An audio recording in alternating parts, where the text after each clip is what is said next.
రక్షకుడైన యేసుక్రీస్తు నామములో మా నిత్యకృప అనే కార్యక్రమాలు రోజువారీ వాక్యాలు వింటున్న మీ అందరికీ ప్రేమపూర్వకమైన వందనాలు తెలియజేస్తున్నాం. మీరే కాదు, ఇతరులకు కూడా షేర్ చేస్తూ మా ఛానల్స్ని కొత్తగా చూస్తున్న వారిని సబ్స్క్రైబ్ చేయండి. అనేక మందికి దేవుని మా వాక్యములను పంపించటంలో మీరు కూడా ప్రోత్సహించండి. దేవుడు మిమ్మల్ని మీ కుటుంబాలను దీవించునుగాక.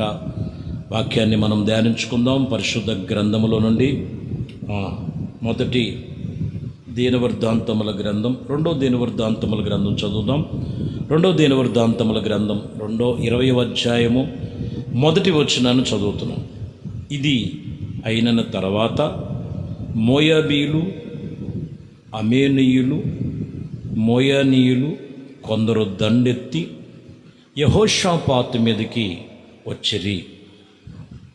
ఈ వాక్యములో మరి 3 దేశపు ప్రాంతము వారు, 3 దేశపు దండు ఈయనకి సమాచారము పంపించి, మీ మీద యుద్ధము చేయబోతున్నాం.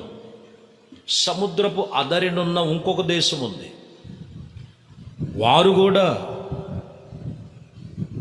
ఈ దేశం మీద, యోధా దేశం మీదకి యుద్ధాన్ని ప్రకటన చేస్తున్నారు. ఈ యుద్ధము ప్రకటిస్తున్నప్పుడు యెహోషాపాతును మనము చూడొచ్చు. గమనించినట్లయితే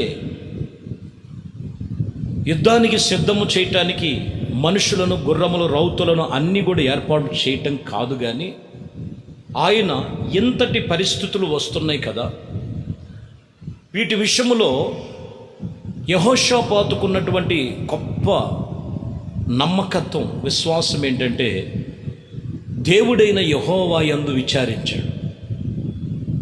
దేవుడైన యెహోవా యందు విచారించి, యెరూషలేము వారులారా, యోధా వారులారా, మన మీదకి దేశము దండెత్తి వస్తున్నాయి, మనమందరము దేవుని సన్నిధిలో విచారించి ప్రార్థన చేద్దాం అని వీరు చేసిన పని ఏంటంటేనండి, దేవుడైన యెహోవా సన్నిధిలో ప్రార్థన చేశారు.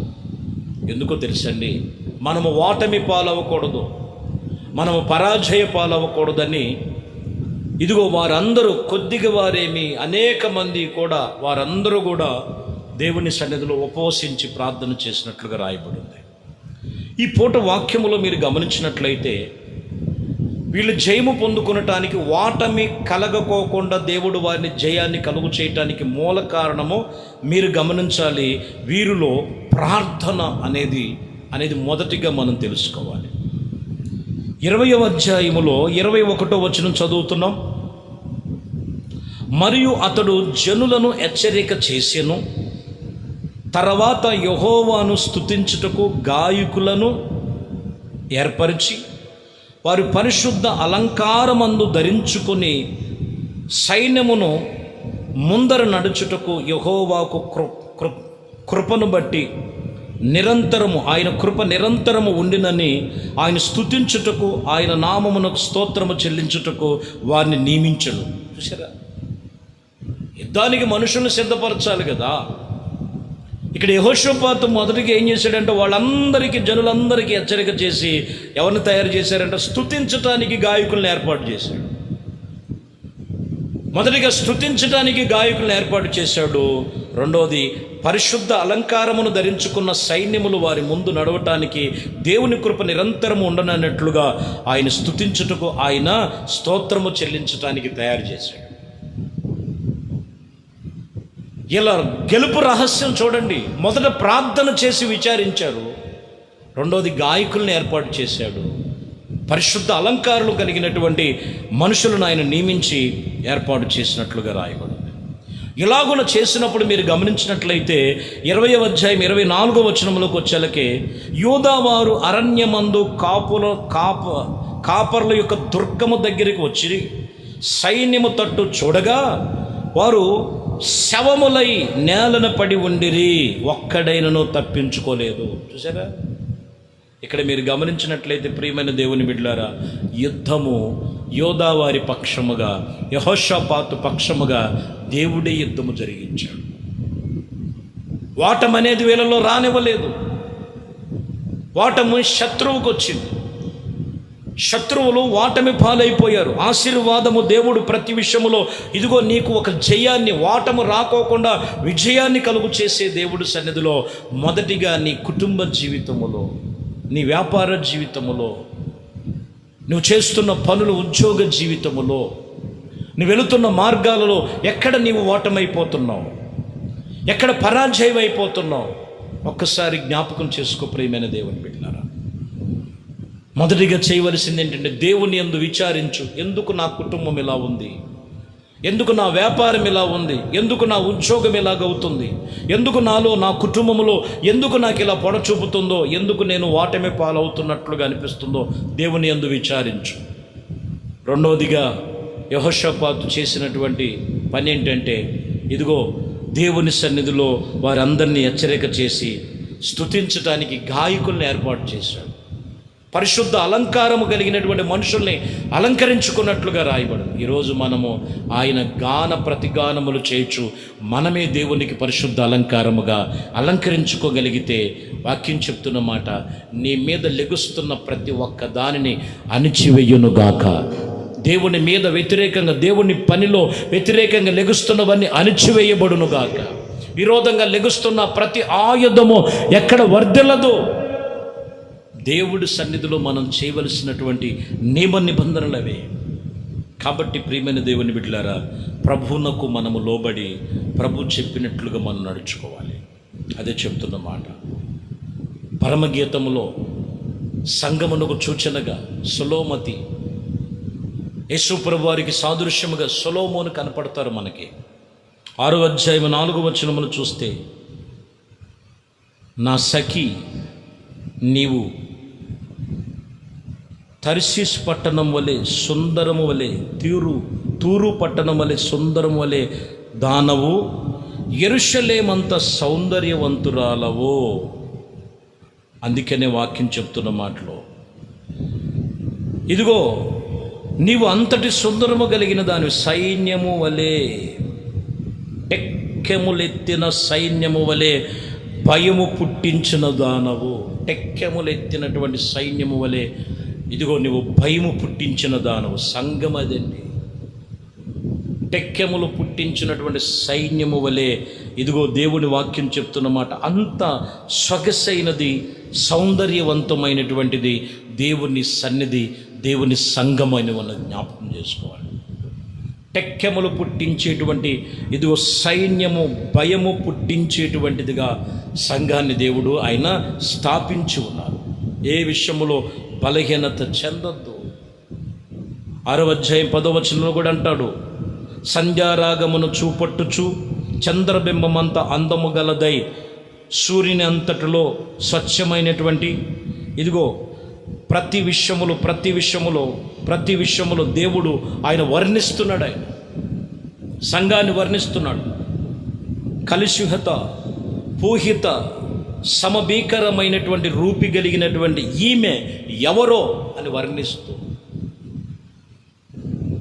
స్వచ్ఛత కలిగినటువంటి సన్నిధి, సంఘము, సహవాసం, స్వచ్ఛత కలిగినటువంటి దేవుని యొక్క సన్నిధిలో, సంఘములో, స్వచ్ఛత కలిగినటువంటి ఆ సహవాసములో, సంఘములో నీవు ఉండాలి. ఆ స్వచ్ఛత ఉందా? దేవుని సన్నిధిలో సంఘానికి దేవుడు అలా ఇచ్చాడు. ఆయన ఏ విషయములో కూడా వాక్యం చెప్తున్న మాటలో ఆయన చెప్పినటువంటి వాటికి విరోధముగా మనం ఎక్కడ కూడా నిబంధన చేసుకోకూడదండి. అందుకే కొన్ని వాటములు, కొన్ని పరిస్థితులు, కొన్ని పరాజయాలు కలుగుతున్న గల కారణం అదే లేఖనములు తెలియజేస్తున్న మాటలు. ప్రియమైన దేవుని బిడ్డలారా, వాక్యం చెప్తున్నటువంటి మాటలు అదే ఈరోజు మనతో చెబుతున్న సత్యం అదే. మరొక మాటలో మనం చూద్దాం. మొదటి సమూయేలు గ్రంథములో 7వ అధ్యాయములో 9వ వచనం చదువుతున్నాం. 7వ అధ్యాయం 9వ వచనం, సమూయేలు పాలు విడవవలెన ఒక గొర్రె పిల్ల తీసుకొచ్చి ఇదిగో యెహోవాకు సరైనటువంటి దేవునితో నిబంధన కలిగి బలి అర్పణగా ఇజ్రాయేలు పక్షముగా యెహోవాకు బలులు ప్రార్థించటములో యెహోవాకు ప్రార్థన అంగీకరించినట్లుగా రాయబడి ఉన్నది. దేవుడు వాక్యం చెప్తున్న మాట, ఏడాది గొర్రెను తీసుకొచ్చాడు, పాలును మరిచినటువంటి ఇదిగో గొర్రె పిల్లను తీసుకొచ్చి యెహోవాకు సరిగా బలులు అర్పించటానికి ప్రారంభించినట్లు రాయబడి ఉంది. అప్పుడు ప్రార్థన చేయటం ప్రారంభించారు. అప్పుడు ప్రార్థన దేవుడు అంగీకరించాడు. ఎక్కడ కూడా వారి జీవితంలో మరి ఓటం అనేది అక్కడ లేదు అనేది రాయబడుతూ 7వ అధ్యాయం 10వ వచనంలో మనం చదువుతున్నాం. సమూయేలు దహన బలులు అర్పించగా ఫిలిష్తీయులు యుద్ధము చేయుటకు ఇశ్రాయేలుల మీదకి వచ్చిరి. అయితే యెహోవా ఆ దినమున ఫిలిష్తీయుల మీద మెండుగా ఉరుముచు వారిని తరుముయి ఇదిగో మరలించి ఉండగా వారు ఇజ్రాయేలు చేతిలో ఓడిపోయినని రాయబడి.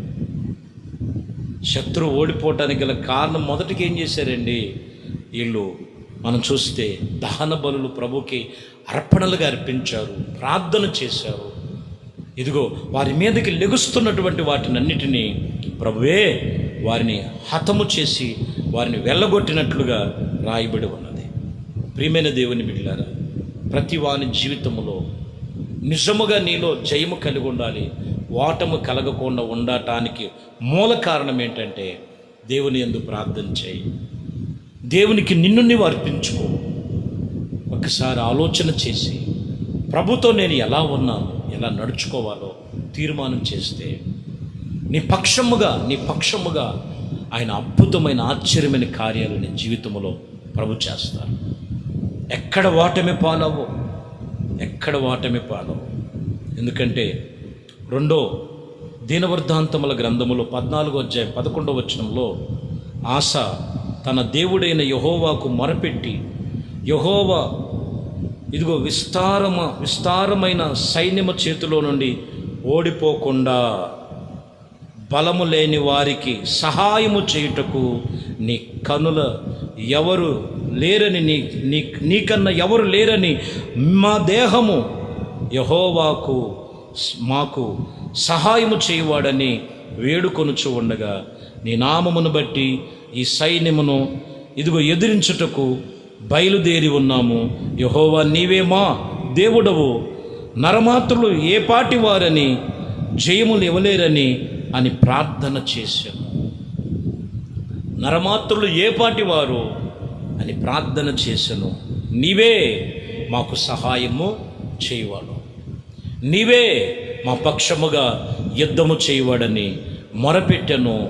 ఎక్కడ మేము వాడిపోకూడదు, ఎక్కడ పరాజయ పాలవకూడదని మొరపెట్టగా దేవుడే అన్ని విషయములలో కూడా వారి పక్షముగా ఇదిగో ప్రార్థన చేయగా వారి ప్రార్థన మనవలన్నీ దేవుడు ఆలకించి వారికి ప్రతిఫలము కలుగు చేశాను. కాబట్టి ప్రియమైన దేవుని బిడ్డలారా, ఈరోజు లేఖనములు తెలియజేస్తున్న మాటల ప్రకారముగా ఇదిగో మోషేతో కూడా చెప్తున్న మాటలు నిర్గమకాండములో 17వ అధ్యాయం 11లో మోషే తన చెయ్యి ఎత్తినప్పుడల్లా ఇశ్రాయేలు గెలిసిరి, మోషే తన చెయ్యి దింపినప్పుడల్లా అమాలేకులు గెలిచారని రాయబడింది.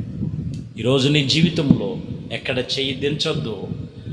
దేవుడి సన్నిధిలో నువ్వు చేతులెత్తి ప్రార్థన చేసినప్పుడల్లా, నీ కుటుంబం నిమిత్తం ప్రార్థన చేసినప్పుడల్లా, నీవు కలుగుతున్న అపజయాల విషయంలో మొరపెట్టినప్పుడల్లా, నీకు కలిగినటువంటి ప్రతి శ్రమలలో ఇబ్బందులలో దేవుని యందు విచారణ చేసినప్పుడల్లా దేవుడు నీకు విజయము కలుగు చేస్తాడు. దేవుడు నీ పక్షముగా ఆయన గెలుపును కలుగు చేస్తాడు. ఎన్నడూ ఆయన నిన్ను ఓటమి నీడలోనికి ఆయన చేరనివ్వడు. దేవుడు వాక్యములో ఈ పూట నీతో చెప్పిన మాటల ప్రకారముగా నీ పక్షముగా యుద్ధము చేయవాడు నీ దేవుడైన యెహోవాయే. ఇదిగో యెహోషాపాతు ఎలాగ మనసు నిలుపుకొని విచారణ చేశాడు, ప్రార్థించాడు. ఇదిగో మొరపెట్టారు. సంఘము స్వచ్ఛమైనటువంటిదిగా ఉంచాడు దేవుడు. సంధ్యారాగమును చూపట్టుచు చంద్రబింబమంత అందము గలదై సంఘమును వర్ణించి మరి చెప్తున్నారు. ఆ సంఘములో మనం ఉన్నాం. ఆ సంఘములో దేవునికి మొరపెట్టు, ప్రార్థన చేయి. ఆత్మ సంబంధమైన విషయాలను ప్రభు మనతో చెప్తున్నాడు. అన్ని విషయములో నీకు జయము, ఆశీర్వాదము కలుగు చేయనుగాక. ప్రార్థన. పరిశుద్ధుడు అయిన తండ్రి, దయగలిగిన మా ప్రభువా, మీ ఘనమైన శ్రేష్టమైన నామానికి స్తోత్రాలు చెల్లిస్తున్నాం. మీ కృప, దయ, సంకల్పమును బట్టి అయ్యా, మరి ఏదైతే వారి మీద వ్యతిరేకముందో, ఏదైతే విరోధమై ఉన్నదో, ఏదైతే అయ్యా మరి నాయన వారి మీద ఆటంకముగా ఉన్నదో, వాటినన్నిటిని తొలగించి జయమును, ఎక్కడ ఓటమి పాలవు, మా పక్షముగా యుద్ధము చేయవాడు, మా పక్షముగా ప్రార్థన ఆలకించువాడు, మా పక్షముగా విజయాన్ని ఇచ్చేవాడు నీవే. సమస్తమును మీ చేతులకు అప్పగిస్తూ, ప్రతి కుటుంబాన్ని మీ చేతుల్లో అప్పగిస్తూ, మరి చేస్తున్న ప్రార్థనలన్నీ కూడా ఆలకించు. ఈ దివ్య నామానికి మహిమ తెచ్చుకుని, ఘనత, మహిమ, ప్రభావాలు మీకే పొందు. నజరేయుడనే యేసుక్రీస్తు నామములో ప్రార్థించి వేడుకొనుచున్నాము తండ్రి. ఆమేన్. ప్రభు మిమ్మల్ని దీవించి ఆశీర్వదించునుగాక.